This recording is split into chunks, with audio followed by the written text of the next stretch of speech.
Alfred Adler. Adler 20-ci əsrin məşhur psixoloqdur, Avstriyalı. Onu tanımayan yoxdur, yəni bu sahədə olanlar. Bir neçə qeydi var. 1. Valideyn uşağı utandırmamalıdır. Bəh. O qədər möhtəşəmdir.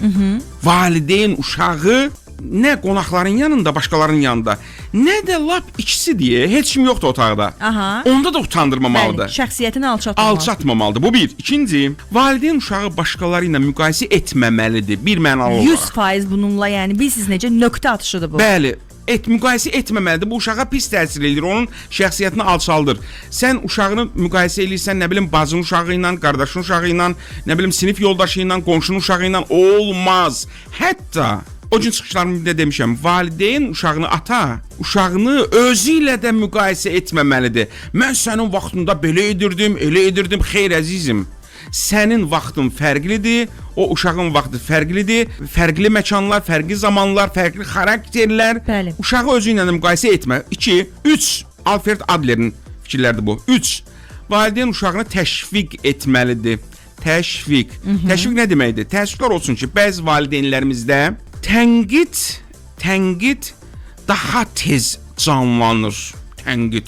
Səhvləri tez görürlər. Bu insanlar arasında münasibətlərə də belədir. Belədir. Adi münasibətlərə də belədir. Adi insanlar münasibətində də belədir. Biz başqalarını tez tənqid edirik, amma başqasının bir yaxşı işi də var. Axı o bədbəxt səhərdən axşama qədər pis iş görmür, onun bir yaxşı işi də var da. Onu demirik. Niyə demirik? Ya özümüzə sığışdırmırıq, özümüzü deyirik ki, kimsə tərifləyirsə, sanki özümüzü aşağılayırıq. Ya da ki, deyirik, birdən deyərik, o bundan sui-istifadə eləyər. Əzizim, icazə ver su-istifadə eləsin, eybi yoxdur. O, əgər su-istifadə eləyirsə bizim təşviqimizdən, bizim problemimizdir, onun problemidir. Bu 3 dənə.